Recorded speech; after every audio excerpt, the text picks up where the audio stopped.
Alors, Vechol Davar Shebeminyan. Alors, rappelez-vous ce qu'on avait étudié. Un grand halakha existe qui est tout beddin qui s'est constitué et a officialisé ou a statué ou a donné une halakha. Pour pouvoir annuler cette halakha-là, il faut qu'un autre beddin ayant la même valeur, que ça soit en nombre ou en chokhma, se constitue. En d'autres termes, si nous sommes 5 rabbanim, géonim, ce que vous voulez, à avoir décidé que le lundi, il faut faire telle halakha, telle chose, eh bien, même que ce soit farfelu, ou même que ce soit n'importe quoi, il faut qu'on ait un autre beddin, au minimum de 5 rabbanim, qui se constituent. Lorsqu'on avait des takanot, lorsqu'il y avait des décrets, à l'époque du Beth Amikdash, qui se sont constitués, qui ont été faits à travers, par exemple, le Sanhedrin. Le Sanhedrin, c'est 71 juges. Eh bien, pour pouvoir annuler ces décrets-là, il faut qu'il y ait encore une autre fois 71 juges qui décident d'annuler. En d'autres termes, Kol Davar Shebeminyan, toute chose, Kol Davar Shebeminyan, donc Kol Davar Shebeminyan, toute chose qui a eu besoin que le Beddin se rassemble, donc Minyan, on a eu besoin des 71 juges, pour pouvoir annuler cette halakha-là, donc n'importe halakha qu'on décide, il faut encore Kol Davar Shebeminyan, Tsarich Minyan Acher, il faut un autre Minyan, encore une fois, une autre assise, un autre tribunal de 71 juges, Kedé Levatlo. Léotiro, non? Comment? Kedé Latiro, Kedé Levatlo. Kedé Latiro, ok? Les Hatiro. Afin de permettre. Ok? En d'autres termes, je vous donne un exemple. Le poulet et le lait. Le poulet et le lait? Oui. La Torah nous a dit, il est interdit de manger le bœuf et le lait. Manger le poulet et le lait, c'est une halakha de qui? De la Torah ou des Chachamim? Des Rabbanan. C'est une halakha des Rabbanan, des Chachamim, oui ou non?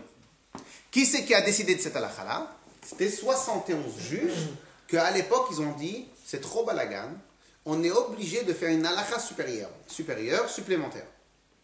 Donc les Chachamim sont réunis à hauteur de 71 juges et ils ont dit à partir de maintenant, malgré que la Torah m'a interdit que le bœuf, nous, les Chachamim, on va interdire aussi le poulet. Imaginons maintenant aujourd'hui, j'ai envie d'annuler le poulet. Comment je fais? Dans le principe, hein. Après on avait vu la dernière fois que c'était un peu plus compliqué. Il faut encore une fois que les 71 juges, de la même géonoute, la même grandeur que les premiers, qu'ils annulent. Si on n'a pas, on ne peut pas annuler. Ok? Maintenant, on avait vu que ce principe-là, c'est un principe en vérité très simple. Je suis patron d'une boîte.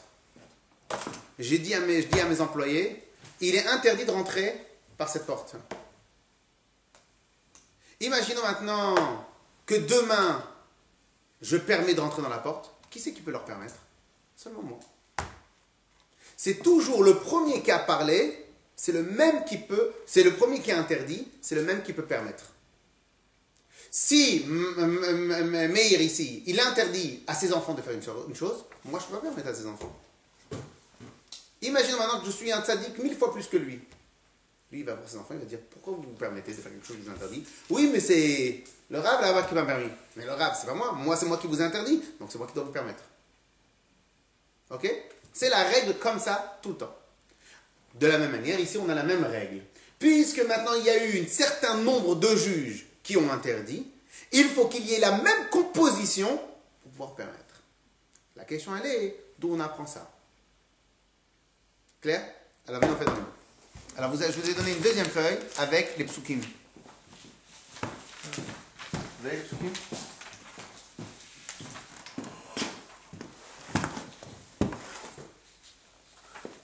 Alors, on y va. Kol davar Alors, pardon, en vérité, c'est 3 lignes avant. Rav Yosef Amar, Rav Yosef, il a dit, Af mitakanat Rabban Yochanan ben Zakkai ve'ilach. Même depuis la takana de Rabban Yochanan ben Zakkai ve'ilach et ensuite, Beitza Asura, l'œuf est interdit. Le premier jour, il est interdit le deuxième jour, même s'il a été pondu le premier jour. Maïtama, quelle est la raison? Avedavar shebeminyan. C'est quelque chose, c'est une institution qui a été décrétée par un certain nombre de rabbanim. Et nous, on a une règle. Bechol davar shebeminyan. Toute chose qui a été instituée par un certain nombre de rabbanim, tsarich minyan acher, il faut un autre nombre, les hatiro, pour le permettre. Clair? Amar Rav Yosef. Rav Yosef, il dit, Mena amina la. C'était quoi la traduction Mena amina la? Mena, c'est quoi Mena? On l'avait vu dans les choses. Mena, d'où, amina, dire, la, cette chose-là. Dirtiv, car il est écrit. Lech emor lahem, le aholech, shuvu lachem, le aholechem. Ce passage qu'il a été dit à l'époque des 10 commandements. Lorsque les Bnei Israël, ils ont reçu les 10 commandements, Akadosh Baruch Hu, il leur avait demandé de se séparer de leurs femmes 3 jours auparavant. Une fois que Matan Torah, une fois que Hachem il a donné la Torah, les Bnei Israël, ils ont eu droit de retourner à leur maison, à leur chambre, à leur tente. De quel droit ils ont retourné à leur tente? Parce qu'il y a marqué Lech emor lahem shuvu le aholechem. Hachem il dit à Moshe, dit au Bnei Israël, retournez à vos tentes. Ve'omer, deuxième passou qui a marqué, regardez dans le passou, dans la feuille, il y a marqué dans le passou comme ça, Lotiga bo yad, sur le Har Sinaï. Lotiga bo yad. Personne n'a le droit de toucher le Har Sinaï. Qui s'accole, yisakel, o yaro yiyare. Car il sera lapidé, ou bien yaro yiyare, ou bien on va jeter des pierres sur lui. Im be'ema im ish, lo yichye. Que ça soit un animal, ou que ça soit un homme, lo yichye, il ne pourra pas vivre. Bim shocha yovel hemma yahalu bahar.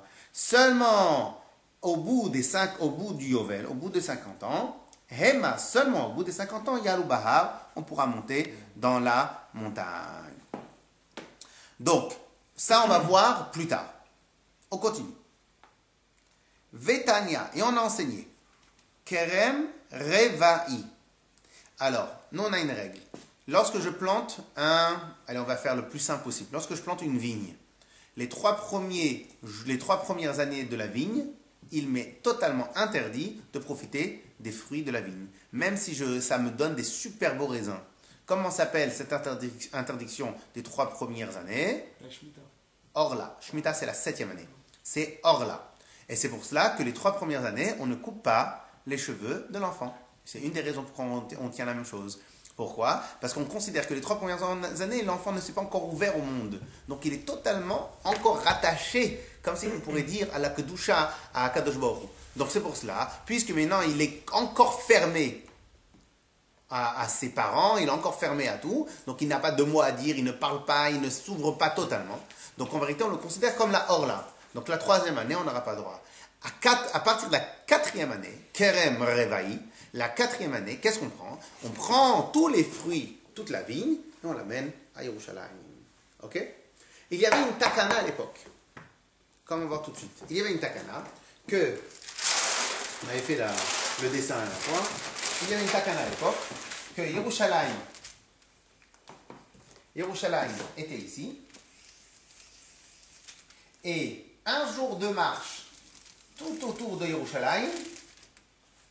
Alors, pardon. Pour le Kerem Revaï, nous avons une règle que si maintenant j'ai 1 tonne de raisin, je suis hyper riche, j'ai 1 tonne de raisin, va porter 1 tonne de raisin jusqu'à Yerushalayim, ils vont s'esquinter, ça va être difficile, il faut que je prenne des serviteurs avec moi, il faut que je prenne des charrues, il faut que j'ameute du monde, juste pour me faire amener la tonne de raisin. Il y a une halakha que la Torah nous dit, tu sais combien coûte la tonne de raisin? Coûte, je sais pas moi, 10 000 euros, 20 000 euros.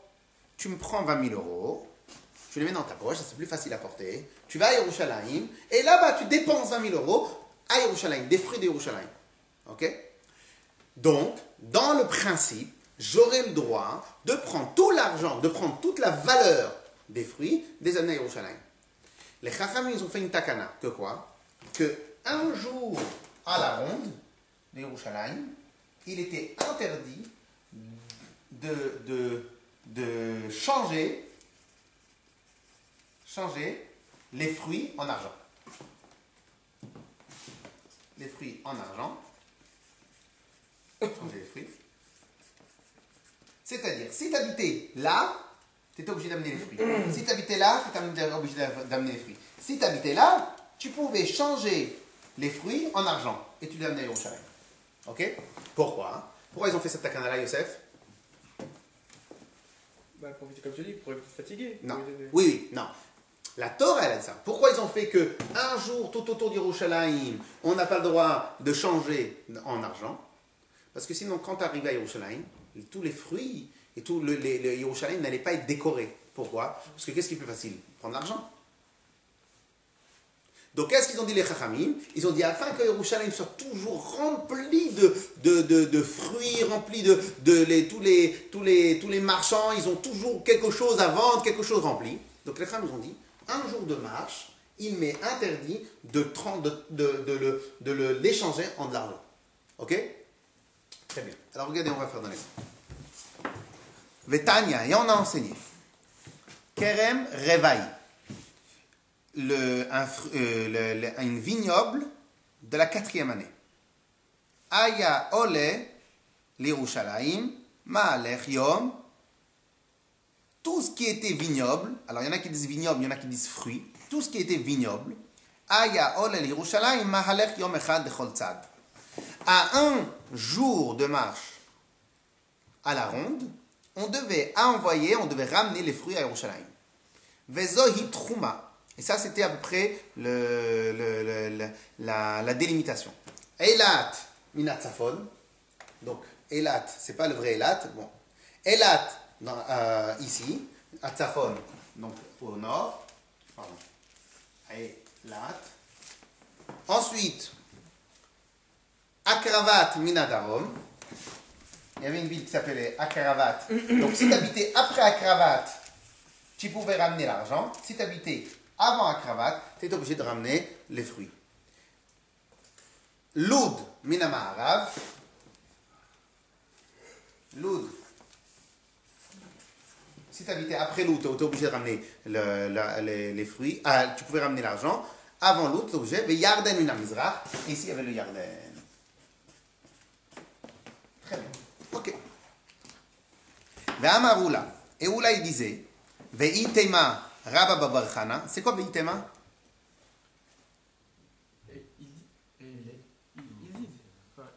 Très bien, mieux que ça. Veitema. Juste comme ça. Non, juste comme ça. Vraiment, j'insiste. Hein. Combien de mots en araméen vous avez vu jusqu'ici? Pas beaucoup. Il y en a un seul quasiment sur les 6 dernières lignes. Le seul qui est un peu compliqué. Et si on le connaissait, pouf, ça coule. L'hébreu, on a une facilité. Pourquoi? On fait la tfila avec. C'est des mots qui reviennent, L'araméen, c'est pas quelque chose qu'on a de facilité. Mais on les apprend par cœur. Veitema, on avait dit que, moi, je dis que c'est Moïse qui a dit la halakha. Veitema, il y en a qui disent que c'est Yosef qui va dire la halakha. Veitema, et il y en a où certains disent, alors, Veitema, il y en a qui disent que Rabba Bar Chana, c'est pas Oula, mais c'est Rabba Bar Chana qui a dit la halakha. Amar Rabbi Yochanan, nom de Rabbi Yochanan. Matam. C'est quoi Matam? Quelle est la raison? Quelle est la raison? Ok. Mais tu es d'accord avec moi que c'était facile? Oui ou non? Donc en vérité, l'hébreu, on a une facilité. C'est l'araméen sur quoi on doit bosser. Matam, quelle est la raison? Qu'on doit ramener tout à Yerushalayim. Kede la ater shuke Yerushalayim. Afin de couronner, ater, comme on dit le matin, oter Israël betifara. Tu couronnes les Bnei Israël avec une splendeur, ça c'est les tefilin. Donc les ater pour couronner, shuke Yerushalayim beperot. Pour que tout au long d'Yerushalayim, il n'y a que de la verdure, de la beauté dans les fruits. Point. Vetania. Et nous avons aussi enseigné dans une braïta. Kerem Revaï Ayalo le Rabbi Eliezer, Memizrach Lut.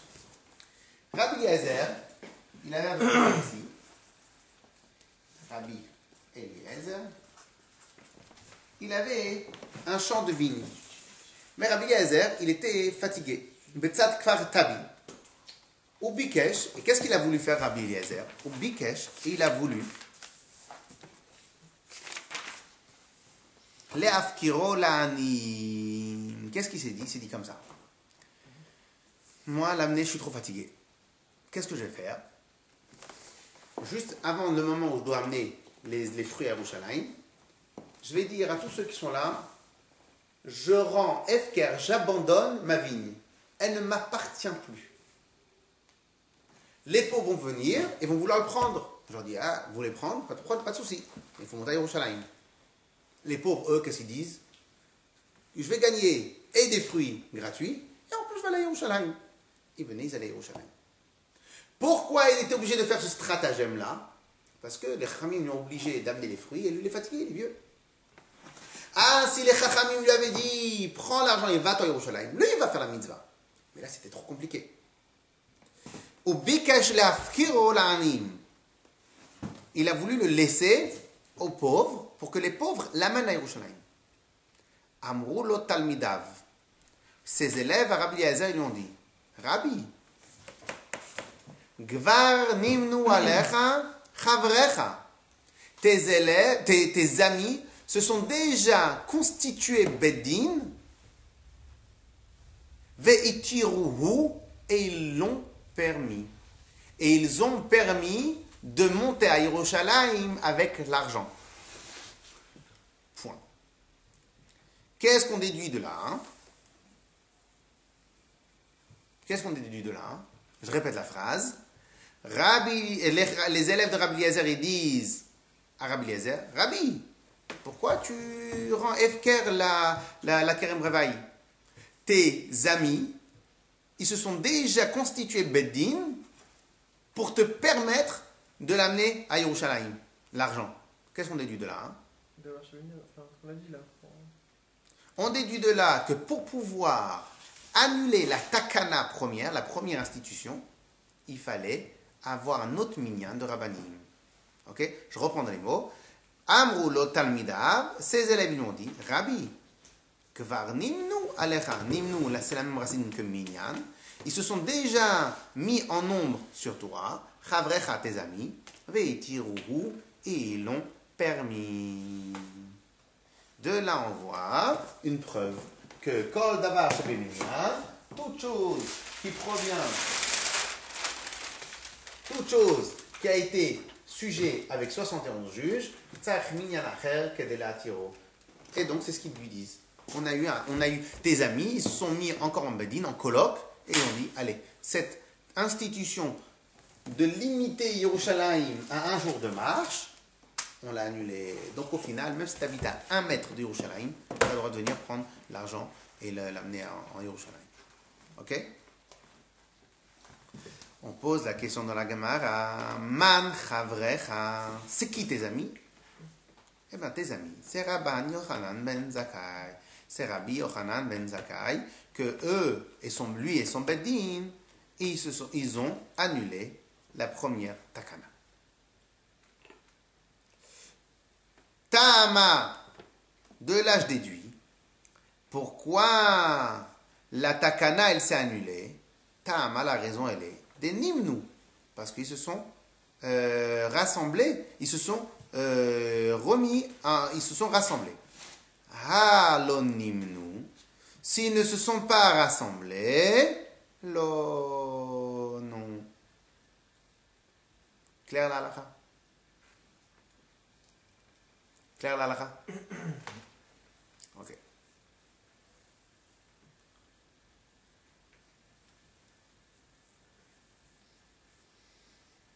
Bon, mais ils se sont rassemblés vraiment? En vérité, tout dépendait combien était le premier Beddin. Si le premier Beddin c'était Rabbi Yochanan Zakkai et avec les rabbanim de l'époque, eh bien, il suffit que Rabbi Yochanan ben Zakkai se remette avec les premiers amis et ils annulent. Mais bien sûr, bien évidemment, ils sont obligés de se rassembler. Parce que sinon, c'est trop facile. Et c'est ça, Baruch Hashem, la différence qu'il y a entre nous, Baruch Hashem, Baruch Hashem, Baruch Hashem, et tous les autres trucs de la terre. C'est que nous, on a le respect de l'ancien. Et on se dit que si l'ancien, il a décidé comme ça, c'est qu'il avait une vraie raison. Sinon, il n'aurait jamais décidé.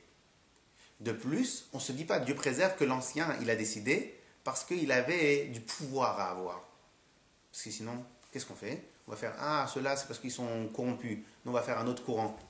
On va faire un autre truc, on va faire une autre chose, etc. etc. Et nous, Baruch Hashem, la bracha qu'on a eue, c'est qu'Akadosh Baruch Hu, il a ordonné aux Chachamim de... c'est quoi le langage? Pas sous le Mishperet et Mishmarti. C'est quoi le langage? Bon. En tout cas, il a ordonné aux Chachamim de protéger la Torah. Et nous, on a une obligation d'écouter ce que les Chachamim ont dit. Lo tasur mina davar asher yagidu lecha yamin usmol. Il nous est totalement interdit, min ha-Torah. Donc la Torah nous interdit de ne pas faire 1 millimètre de ce que les Chachamim nous ont ordonné. Donc en réalité, si Dieu préserve, quelqu'un il mange du poulet et du lait, il transgresse qui? La Torah. Il transgresse la Torah. Oui, mais la Torah, elle n'a pas dit de ne pas manger. Si, parce que la Torah, elle a dit qu'il fallait écouter. De la même manière, si quelqu'un, il n'écoute pas le roi, il transgresse ce que le roi demandait, quand c'est un roi cachère, quand c'est un roi juif, il transgresse ce que le roi il a ordonné, ou il transgresse ce que la Torah elle a ordonné. Il transgresse deux. En vérité, il transgresse ce que le roi il a demandé, mais qui donne la force au roi d'ordonner? Parce qu'il y a marqué Sim alecha melech. Mets sur toi un roi. Et mato alecha, que tu vas avoir la peur du roi sur toi. Donc nous, on a une obligation de la Torah de craindre. Lorsque quelqu'un il n'écoute pas son père, mais mon père il m'a demandé de lui amener de l'eau, j'ai pas envie d'amener de l'eau. Lorsque quelqu'un il craint pas son père, il transgresse quoi? Pas l'ordre tout simplement de son père. Il transgresse l'ordre de la Torah. La Torah t'a ordonné d'écouter ton père. Lorsque quelqu'un ne respecte pas sa mère, la même chose. Ah, mais moi, la Torah m'a jamais ordonné d'amener de l'eau. La Torah t'a ordonné d'écouter ton père. Et toi, tu as transgressé cette interdiction.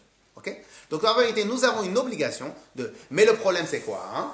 C'est que peut-être que les Chachamim eux-mêmes, entre guillemets, pas ils se sont trompés, mais peut-être que c'était ponctuel, peut-être c'était d'autres choses. Donc, imaginons maintenant qu'ils ont fait une halakha ponctuelle. Alors quoi, toutes les générations, pendant 1500 ans, elles vont faire? Alors, ça dépend. Il y a plusieurs principes. Et un des principes, c'est que si les Chachamim de la génération suivante, ils ont dit, nous, on ne va pas écouter ce Bedin-là, eh bien, ils ont le droit d'annuler. Alors maintenant, je vous donne juste un exemple. Imaginons maintenant que le Bedin de Rabbi Yochanan Zakkai, ils étaient de 23 juges. Et dans la même période, dans la même génération, dans le même moment, il y a un autre Bedin de 23 ou plus, jusqu'à 71. Ils disent, nous, on n'est pas d'accord avec Rabbi Yochanan Zakkai. Eh bien, on n'est pas obligé d'écouter Rabbi Yochanan Zakkai. Ok? Mais, un seul. Alors maintenant, il y a aussi une autre halakha, qui s'appelle comment? Zaken Mamre. C'est quoi la traduction de Zaken Mamre? Qui ressemble. Non. Zaken Mamre. Mamre, ça vient de la chaîne rebelle. Un Zaken rebelle. Alors, il y a une halakha qui s'appelle comme ça. Imaginez maintenant que nous avons un Rav, un Gaon.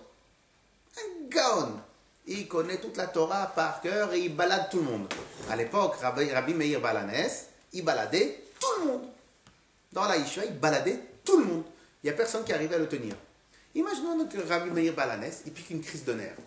Et bien il dit, je ne suis pas d'accord avec votre halakha. Et il commence à se battre contre eux. Et si vous dites comme ça, si vous dites comme ça, c'est Rabbi Meir Balanes qui arrive, qui a toujours le dessus. Mais les Chachamim disent, on ne reste pas d'accord avec toi. Rabbi Meir Balanes dit, ah bon, c'est comme ça? Eh bien, il n'y a pas de problème, je vais continuer à faire comme moi je pense. Les Chachamim le préviennent une fois, 2 fois, 3 fois, peu importe. S'il ne baisse pas la tête, les Chachamim, ils ont l'obligation de le tuer. Je m'attendais pas du tout à ça comme réponse. Ils ont l'obligation de le tuer. Pourquoi? C'est pas normal, ça. Pourquoi c'est pas normal? La Torah, elle a dit que c'est le rov, c'est la majorité qui l'emporte. Toi, Rabbi Meir, t'es tout seul. Toi, Rabbi Meir, t'es tout seul. Le mec là. Non mais. Mais quelle fraîcheur. Non mais ça n'a rien à dire. Fraîcheur totale. Donc toi, Rabbi Meir, t'es tout seul. Et malgré que t'es très chacham, très gaon, mais t'as un robe contre toi. La Torah m'a dit, c'est le robe qui l'emporte. C'est la majorité qui l'emporte.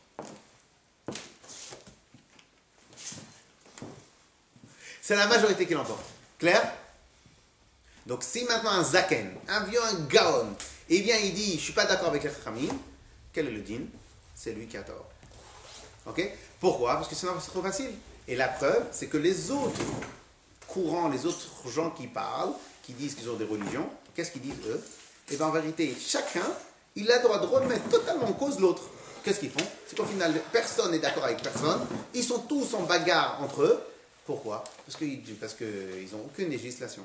Nous, Baruch Hashem, on est resté un depuis Moshe Rabbeinu jusqu'à aujourd'hui. Fumt?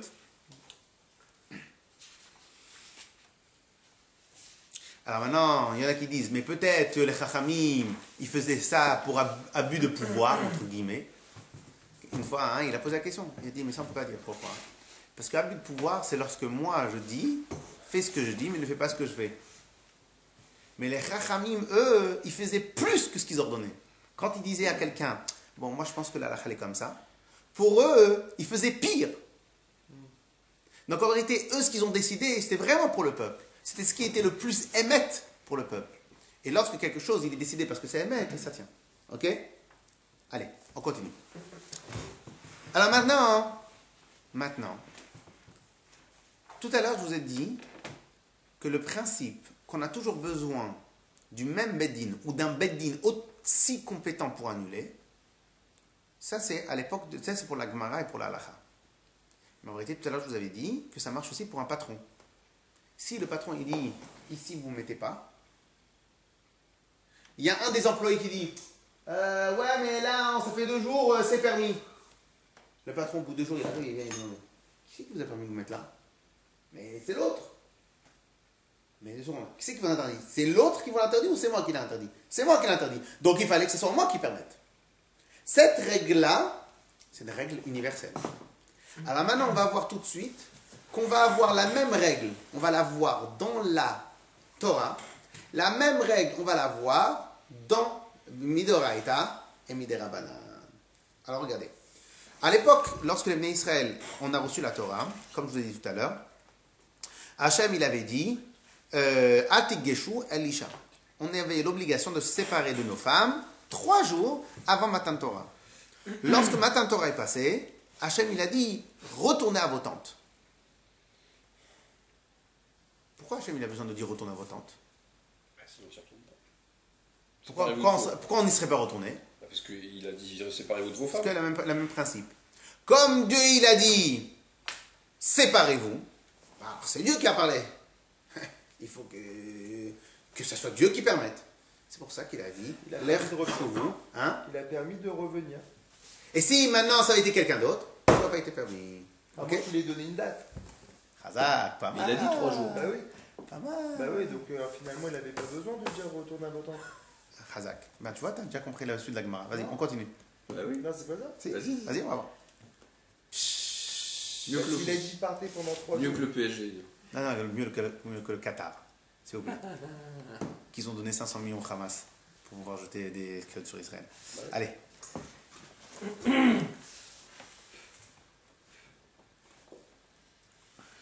Allez, on y va. Alors. Maï Vehomer. Pourquoi au début, Rav Yosef, il a dit, il a ramené plusieurs psukim. Achikama. C'est pour nous enseigner, parce que c'est comme ça qu'il faut comprendre. Tout à l'heure, je vous l'avais dit dans les mots à connaître, à traduire. Achikama. Achikama, ça veut dire, c'est comme ça qu'il faut comprendre. Mikdek tiv. Du fait qu'il est écrit. Heyu nechonim lishloshet yamim. Al tigeshu elisha. Il y a marqué Heyu nechonim. Soyez prêts les Shloshet Yamim pendant 3 jours. Al tigeshu el isha. Ne vous approchez pas de femmes. De vos femmes. Exactement, bien évidemment. L'air, alors pour cela, j'avais besoin d'un autre pasouk plus tard dans Devarim. C'est quoi? L'air emor lahem, shuvu lachem, le aholechem. Hachem il dit à Moshe, l'air emor lahem, va leur dire, shuvu lachem, le aholechem, retournez à vos tentes. L'amali, pourquoi j'ai besoin de 2? Puisqu'il a déjà dit, ne touchez pas pendant 3 jours. Alors il fallait pendant 3 jours, stop, je m'arrête. Pourquoi maintenant j'ai besoin d'un pasouk pour me dire, je te repermets? Shmamina, de là je comprends. Que kol davar shebe minyan, toute chose qui a été décidée par un statut, il faut que ça soit le même statut qui te permette. Kol davar shebe minyan, tsarich minyan acher latiro. Donc si c'est Rabbi Yosef qui t'interdit, eh ben il faut que ce soit Rabbi Yosef qui te permette. Si c'est Rabbi Meir qui t'interdit, ça peut être Rabbi Moshe. Ah, mais Rabbi Moshe est plus grand que Rabbi Meir. Pourquoi? Excuse-moi, je comprends pas. Quoi? Oui, mais s'ils interdisent pendant une durée, ils te disent, voilà, comme quand, voilà, je sais pas, qui pour c'est une journée, le lendemain tu as le droit de manger ou le soir tu as le droit de manger. Donc là, il a donné une date. Donc pourquoi il leur a dit, après, derrière, enfin, je sais pas si tu vois ce que je veux dire. S'il donne s'il dit, séparez-vous de vos femmes sans donner de jour. Je veux bien qu'il leur redise. Là, il a Mais- précisé 3 jours, donc il avait pas besoin Mais de se peut-être, répéter. Ouais, exactement. mais peut-être, parce que pour ce 3e jour, c'était un événement spécial. C'est-à-dire, je te c'est sûr que c'est spécial. Non, mais peut-être qu'une fois que j'ai l'événement spécial, qui me dit que je peux retourner à la tente? Qui me dit que je peux retourner à la maison? Puisqu'il leur a dit pendant 3 jours. Non, parce que imagine maintenant, je te dis, donc prépare-toi, dans 3 jours, on fait notre voyage. Est-ce que je t'ai dit combien de temps le voyage va durer? Je t'ai juste dit, prépare-toi, dans 3 jours on part. Si je te dis, seulement 3 jours, ne va pas à la maison. C'est seulement 3 jours. Là, je t'ai pas dit seulement 3 jours. Je t'ai dit, prépare-toi dès maintenant, parce que dans 3 jours, on va passer à un level supérieur. Non, mais là, ce qu'il veut dire, il a interdit 3 jours, donc on n'a pas besoin de. Il n'a pas interdit 3 jours. Il a dit, préparez-vous pendant 3 jours. Il a dit séparez-vous de vos femmes pendant 3 jours. Mais C'est pourquoi? ça C'est Pourquoi? quoi les mots exacts? Les Peut-être mots j'ai exacts. mal compris alors. Heyu nechonim. Soyez prêts. Soyez prêts à quoi? À l'événement. Comment je me prépare à l'événement? Je me prépare dès maintenant pour 3 jours. Il n'y a pas marqué qu'après l'événement, je retourne à la maison. Là c'est autre chose. Là c'est autre chose. Alors C'est l'interprétation, là. Donc, pourquoi? Alors maintenant c'est vrai que si maintenant il avait dit uniquement pendant 3 jours, vous allez rentrer pas à la maison, c'est pendant 3 jours. Mais là-bas, il y a marqué ça. Ici, il y a marqué. Et de là, tout de suite, on va comprendre qu'en vérité, en même temps, tu as un talon d'Achille. C'est quoi le talon d'Achille? Vous allez voir tout de suite. Alors, et il y a un autre passage qui nous dit, va leur dire, retournez à vos tentes. La Mali, pourquoi j'ai besoin d'un autre passage pour me dire retournez à vos tentes? Shma mina, de là je comprends. Ko davar shebeminyan, toute chose qui a été instituée par un nombre, ou par quelqu'un, ou par un statut, tsarich minyan acher le'atiro. Il faut une autre permission. Alors maintenant, mais malgré cela, on peut quand même un peu se laisser piéger comme Moshe nous dit. Vechitema. C'est quoi vechitema? Si tu dis. Si tu dis, ou bien, viens, je te donne l'hypothèse. Vechitema. Et si tu veux me donner l'hypothèse, les mitzvat ona ou de'atam. En vérité, on pourrait comprendre un peu comme Moshe. Mais la réalité, c'est qu'après le ton de la Torah, au bout du 3e jour, donc il y avait Matan Torah, on est bien d'accord. Ils pouvaient tous se prendre pour des malachim, des anges, C'est exactement ça. et de retourner avec leurs femmes. Exactement ça. Donc, qu'est-ce qu'il nous dit? Il nous dit comme ça. Si maintenant, Ah moi ouais. je te dis, il avait besoin de se faire recadrer quoi. exactement. On le garde, hein, Michel. C'est bon, arrête d'étudier la Torah, retourne à ta femme. Ok? Donc, si maintenant, on pourrait comprendre le passage d'une autre manière. Ça veut dire quoi? Pendant 3 jours, en vérité, moi, je vais vous donner accès à un niveau certain, à une nouvelle dimension d'être des Bnei Israël. J'ai compris.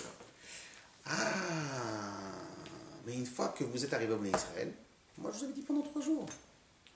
Mais une fois que les Bnei Israël ils ont reçu la Torah, Kadosh Baruch Hu s'est révélé à eux, peut-être qu'ils vont tous piquer une crise de nerfs. Moi, je vais à la Yeshiva, je ne retourne pas à la maison. Laisse-moi tranquille. Je vais à la Yeshiva, c'est mieux que de retourner à la maison. Qu'est-ce que Dieu il nous dit? Et mort la Hemshou, la Lachem Le'aho Lechem. Retourne à la maison, c'est un ordre. C'est pas je vous permets. En vérité, je n'avais pas besoin de leur permettre, parce que les Bnei Israël, ils n'étaient pas intéressés. Non, là, c'était un recadrage. Retourne à la maison. C'est pas, nous, on n'est pas comme les prêtres des Goïm. Que eux, ils ne retournent pas à leur maison dès qu'ils veulent s'attacher à Hachem. Non, nous, la mitzvah, elle est de s'attacher à Hachem et de retourner à la maison. Ok? Alors maintenant, qu'est-ce qu'il nous dit? Et si tu vas me mettre l'hypothèse que les mitzat onahudeata, que en vérité c'est pour nous ordonner de retourner à la maison, viens, je te donne un autre pasouk. C'est quoi un autre pasouk? Mimshoch hayovel heima yahalu vahar. Qu'est-ce qui a marqué au début? Puisqu'il y a marqué au début Gamatson vehabakar aliru el mulhaharahu, comme il y a marqué au début que ni le bétail, ni le gros bétail, ni le menu bétail, ni le gros bétail, ils n'ont pas le droit de paître à côté de la montagne du Har Sinaï.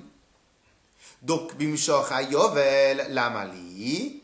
Donc, puisque maintenant il y a marqué que tu n'as pas le droit de paître à côté du Har Sinaï, donc pourquoi j'ai besoin du premier, du deuxième passo?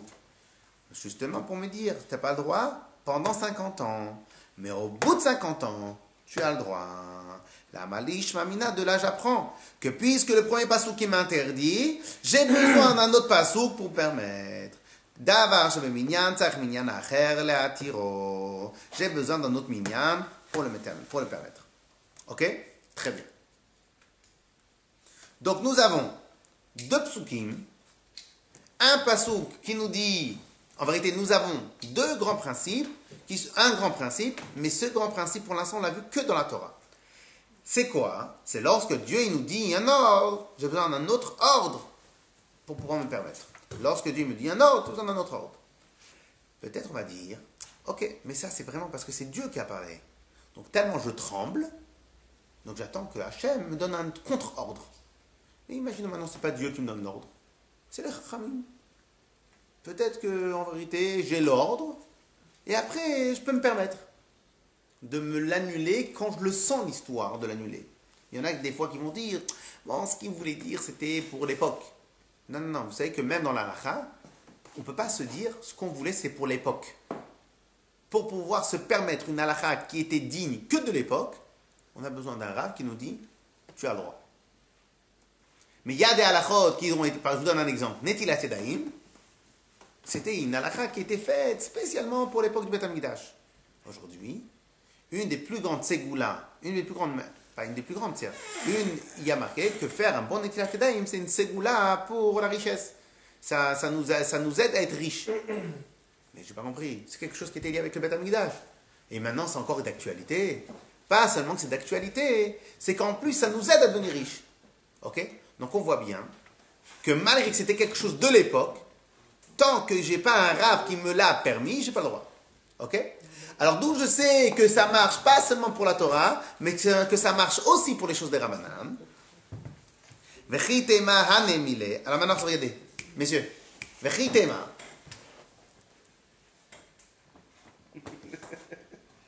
Et si tu vas me dire que hanemile, ces choses-là, bideoraita, c'est concernant les dinim de la Torah. Aval bide Rabbanan. Mais si maintenant c'est une halakha de Rabbanan, non, c'est bon. C'est un truc qui était un peu fait pour l'époque. Regardez, qu'est-ce qui se passe aujourd'hui pour toute la loi des mineurs? Les Havdil Elef Alaf Havdalot. Toute la loi des mineurs. La première loi qui était que les mineurs, ils ont présomption d'innocence ou je sais pas quoi, a été faite en 49, je crois. En 49, ou en 46, ou un truc comme ça. Qu'en vérité, à l'époque, un enfant de 15 ans, il était d'une certaine manière assez naïf pour pas se comporter d'une manière très grave. Et quand il se comportait d'une manière très grave, c'était pas très réfléchi. Ok? Aujourd'hui, qu'est-ce qui se passe? Tous les voyous qui font leurs bêtises, ils ont moins de 18 ans. Pourquoi ils ont moins de 18 ans? C'est des gars de 17 ans, de 16 ans, des vrais voyous. Pourquoi ils ont moins de 18 ans? Parce qu'ils savent qu'à partir de 18 ans, ils doivent s'agir. Donc tous les gros voyous les envoient les petits voyous pour faire des grosses bêtises. Parce qu'ils savent que de toute façon, ils ne vont pas pouvoir aller en prison. Pendant combien d'années ils se sont dit il faut changer la loi? Pourquoi il faut changer la loi? Parce que c'était à l'époque. À l'époque, c'était. Mais ils n'ont pas réussi. Pourquoi ils n'ont pas réussi? Bon, parce qu'il y a toujours des problèmes politiques. Et pourquoi tout simplement il n'y a pas un monsieur qui a dit non, non, non, c'était pour l'époque, mais le monsieur il est plus naïf à 16 ans. Parce que c'était écrit dans la Constitution. Pour annuler quelque chose qui a été écrit dans la Constitution, avec des lois de la Constitution, c'est-à-dire avec des amendements, avec le Sénat, avec tout ça, il faut, les Havdil, il faut que j'ai aussi le Sénat qui se prononce. Tant que je n'ai pas réussi à faire le Sénat qui se prononce, les Havdil, et donc ils ont tout copié, tout cela, ils ont copié de la Mishnah, ils ont copié de la Gemara. Puisqu'en vérité, même chez nous, qu'est-ce qui a marqué? Bien avant qu'ils fassent leur constitution, il y a marqué que même des Rabbanan, Code d'avoir chez le Minyan, toute chose qui a été décidée par un Minyan, il faut une autre Minyan pour le permettre. Alors, peut-être on va dire seulement la Torah. Aval bide Rabbanan. Lo, mais si c'est Rabbanan, on n'a pas besoin d'un deuxième Minyan. Tashma, viens écoute. Alors normalement je vous l'avais écrit, la traduction de Tashma, viens écoute, mais c'est pas bien sorti, je n'ai pas compris pourquoi c'est pas bien sorti dans la chose. Alors Tashma, c'est une sorte de preuve. Viens écoute, viens comprends. Le Shema, le Shin Mem Ain en hébreu, donc quand on dit Shema Israël, ça ne veut pas dire juste écoute Israël, c'est comprends Israël. Installe Israël dans ton cœur. Que Kerem Revaï, viens écoute, Kerem Revaï. Kerem Revaï, la 4e année pour le vignoble, c'est une halakha des Rabbanan ou une halakha de Oraïta? Que la 4e année, le vignoble, on devait l'amener à un jour de marche de Yerushalayim, on devait l'amener, non, un jour de marche de Yerushalayim, on devait l'amener à Yerushalayim. C'est de Oraïta ou de Rabbanan? Alors juste une règle, d'où on sait quand quelque chose est de Rabbanan ou de Oraïta? Mais tu as dit que quand la Torah elle dit quelque chose, c'est qu'automatiquement. Lorsqu'elle interdit, il faut une autre quelqu'un, il faut la même Torah qui permette. Oui, mais la source. Non, la source. C'est-à-dire que la Torah, quand elle te dit quelque chose, automatiquement. Voilà, quand la Torah t'interdit, quelque chose, il faut que ce soit la Torah en personne qui te le permette. Non, d'accord, non, mais c'est pas ça que je voulais dire. Quand les rabbanan, tu veux dire quand les rabbanan ils interdisent, ça veut dire que c'est comme la Torah. Voilà, exactement. Ouais, mais là, il parle de la source. La source à la base, c'est où la Alors, exactement. Donc, imaginons maintenant, Kerem Revaï, cette histoire-là. Donc, en vérité, nous avons une halakha dans la Torah qui s'appelle que la 4e année, on doit amener les fruits à Jéru. On est d'accord? La 4e année. Ça, c'est une halakha de la Torah. Cette délimitation, on doit amener où les fruits? 4e année, on doit amener où les fruits? Ou l'argent. Ça, c'est la Torah. Qu'un jour de marche, on doit amener absolument les fruits. C'est des Rabbanan ou de Raïta? Rabbanan. Ok? Donc, pourquoi maintenant Rav Yosef il nous a amené d'abord le Chumash et après la Mishnah? C'est pour te faire comprendre comme ça. La règle que celui qui interdit, c'est le même qui doit te permettre, elle ne s'applique pas simplement pour Dieu et les Bnei Israël, elle s'implique aussi des Rabbanan. Que même lorsque c'est une halakha des Rabbanan, il faut que ça soit les mêmes des Rabbanan qui permettent. Ok? Regarde dans les mots. Tashma, bien écoute. Kerem Revaï. C'est Kerem Revaï, l'histoire des 4e années. Vea Kerem Revaï des Rabbanan. Voilà que Kerem Revaï, les fruits de la 4e année, c'est une halakha des Rabbanan. Je parle non pas de ramener les fruits, parce que c'est de Raïta, mais que ce soit que des fruits et pas l'argent, c'est des Rabbanan. Veka Amrele. Et on a dit, Kvar nimnu alecha chavrecha veitiruhu. Tes amis ont eu besoin de se rassembler pour permettre. Ok? Donc de là, on voit que l'obligation de se rassembler sur le même de se rassembler, elle est d'actualité, non pas seulement Medoraïta pour Dieu, non pas seulement pour Moshe Rabbeinu, mais elle est d'actualité pour les Chachamim. Alors maintenant, au passage, là, il y a 2 ou 3 semaines, on avait appris la chose suivante. Très bien. Imagine maintenant que je veux annuler, je sais pas moi, Moukse. Mais c'est possible aujourd'hui? Non. De nos jours Imaginons maintenant, Moukse c'est des Rabbanan. Imaginons j'ai envie d'annuler Moukse. Comment je fais? Bah, il faut 71. Imaginons j'ai 71 juges. Ça marche ou ça marche pas? Bah, ça marche. Ça marche pas, je te dis que Bah, c'est la il y a même plus compétence. Ah, mais, c'est ça mais La même compétence. il fallait les mêmes compétences. Mais nous on a un problème. Oui, niveau, oui, maintenant, oui, mais nous on a un problème. Rappelle-toi, on Mais a s'il y des. a 71 gaonim là, qui ont le même niveau. Mais on Voilà. suppose qu'on n'a pas les mêmes. Oh, alors, on avait vu que c'était un problème parce que comment tu juges des compétences? C'est très très compliqué. Bah oui. Non, mais les compétences des rabbins de l'époque, ils étaient capables de faire revivre quelqu'un. Tu en Oui, connais. mais là c'est des compétences Chokhmah. Alors on avait vu dans le Rambam. Qu'est-ce qu'il nous avait dit dans le Rambam? C'est qu'en vérité, lorsque maintenant c'est Shlomo, c'est David Amelech et Shlomo Amelech qu'ils ont fait par exemple le Mouktsé. À l'époque de David et Shlomo Amelech, il y avait combien? Eux, ils avaient un Bedin de 71 juges. Mais à l'époque de David et Shlomo Amelech, combien y avait-il de Chachamim dans tout le peuple d'Israël? Je sais pas comment on peut savoir. On peut pas savoir. Bah oui. 1 millier, 2 milliers, 3 000, 4 000. Tous les gens qui ont étudié la Torah non-stop à l'époque. Lorsque David et Shlomo Amelech, ils ont décidé que la halacha, elle est Moukse. Et sur les 3000 Chachamim qu'il y avait à l'époque, tous, ils ont accepté.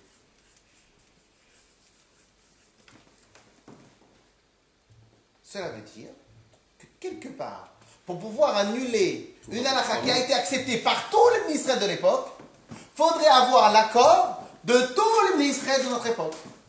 En tout cas, de tous les chachamim de notre époque. Au final, ce qui veut dire le Rambam là-bas, ce qui veut dire, c'est que il est vrai que David et Shlomo, ils avaient qu'un Bedin de 71, mais pour pouvoir annuler le Bedin 71, il faut d'abord voir la répercussion du Bedin 71.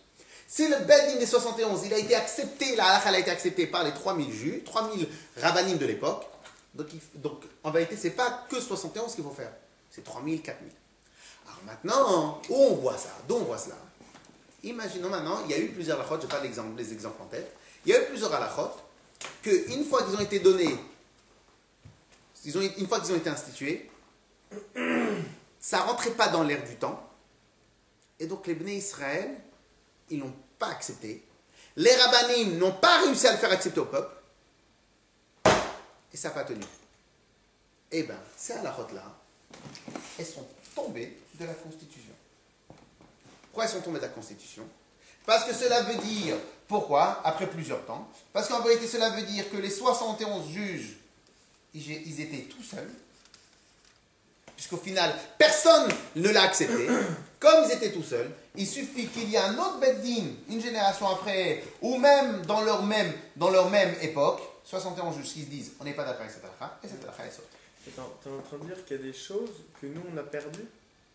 Enfin, on a perdu, que c'était presque, entre guillemets, mort-né. Et peut-être ça avait une importance très importante.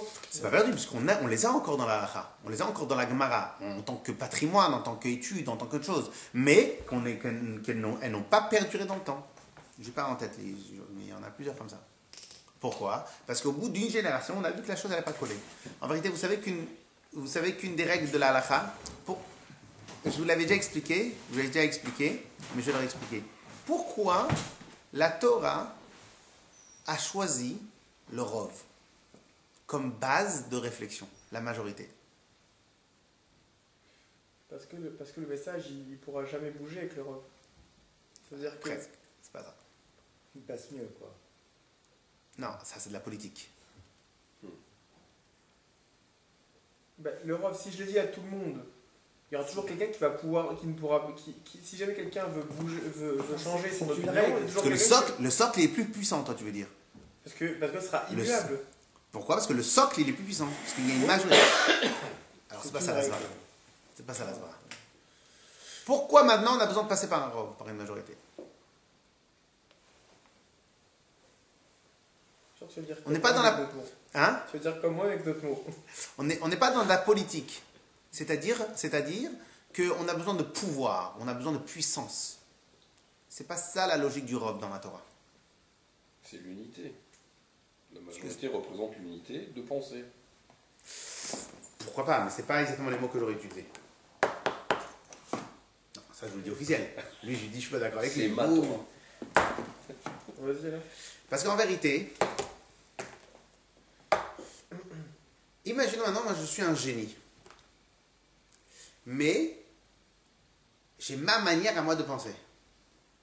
On a bien vu qu'il y avait des avant-gardistes génies, que leur génie n'a été mis en avant que plusieurs dizaines, voire des trentaines, voire 50 ans, voire 100 ans plus tard. À leur époque, ils étaient considérés comme des fous. On répète, Moïse. La question était comme ça. Pourquoi on a besoin d'une majorité pour conclure des halachot?